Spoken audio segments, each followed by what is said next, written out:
Good morning. I'm Harley Schlanger from the LaRouche Organization with your daily update for December 8th, 2021. I'm going to focus exclusively on the Biden-Putin conversation yesterday, which was a 2-hour conversation in which the main focus was the situation in Ukraine. In preparation for this summit, there had been an ongoing propaganda drive from the West, especially from the United States, to make the point that the U.S. intelligence community, which has been wrong repeatedly, and not just wrong, but has lied repeatedly, is convinced that the Russians are massing troops on the Ukrainian border and preparing an invasion. And so this became the central subject of the talks between Biden and Putin. Now, according to a readout from National Security Advisor Jake Sullivan, who spoke after the meeting and who was in the meeting, Biden told Putin that there is an option to military confrontation, and that is de-escalation and diplomacy. Now, of course, that would be true for the U.S. as well. We'll get to that in a moment. But Biden also, according to Sullivan, said that the U.S. would engage in advancing the Minsk Accords in support of the Normandy format. This is one of the points that Putin had been insisting on, that there had been a negotiated agreement between Germany, France, Russia, and Ukraine for a de-escalation in the Donbass in eastern Ukraine, and that it's Ukraine which has refused to move in that direction.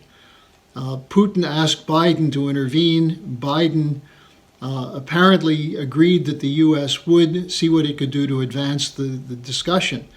But this is one of the sticking points. The current Ukrainian government is insisting that there will be no autonomy for eastern Ukraine, and the people of eastern Ukraine, many of whom are of Russian heritage, are very concerned that the ethnic cleansing would be the policy of Kiev against them in eastern Ukraine, and that's why there's been a military confrontation there. And it's the hardliners in the Kiev government, the Ukrainian government, who are threatening war. Russia has provided some weapons, and that's also part of the area where the Russians have troops massed, but the Russians say they're there for observation primarily. But Biden also issued some threats to Putin. He said the U.S. and NATO will provide additional weapons to Ukraine. And he said he would support strong economic measures if Russia invades. The Sullivan, in talking about this, said there would be a harsh response. And Sullivan said U.S. allies are on board. There's, quote, close coordination. We are all on the same page, including specific responses to Russian escalation. Prior to the meeting, Biden briefed Boris Johnson, Macron, Merkel, and Draghi of Italy, and he was going to call them again after the meeting. Now, what the Russians said is there was some cautious optimism from the discussion, including on the question of the Normandy format. However, it does not appear as though Biden agreed to Putin's proposal that the U.S. put in writing that it not continue the eastward expansion of NATO, which could include bringing Ukraine and Georgia into NATO. Now, why is this an issue? Well, in February 1990, when the agreements were being made about the reunification of Germany, there was a proposal that was agreed upon between James Baker and Mikhail Gorbachev that the Russians would peacefully dismantle the Warsaw Pact military alliance.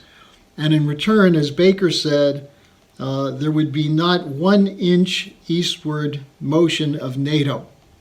Now, since that agreement, and Baker, by the way, repeated that 3 times, and there are documents from the meeting which confirm that, as did CIA Director Robert Gates in the year 2000, confirmed that that was the agreement between Baker and Gorbachev. But since that agreement, which was not written, it was an oral agreement, what you might call a handshake agreement, 17 nations have been incorporated into NATO, have been given membership. And these include the Baltic states, the Balkan states, and states bordering on Russia. And so NATO forces are on the Russian border. These are not just forces of Lithuania and Poland. These include Western forces, and they're being reinforced now by US and British and other troops. So this is one of the concerns that was raised by Putin, who said it's NATO which is expanding, not Russia. And he asked Biden for a written agreement that there would be no further NATO expansion. And on this, Biden said no, he would not give a written agreement. And he would not accept this as a red line, because Putin has said expansion of NATO would be a red line for Russia. So where do we stand? Well, it does appear that the discussion took place. There will be more discussions.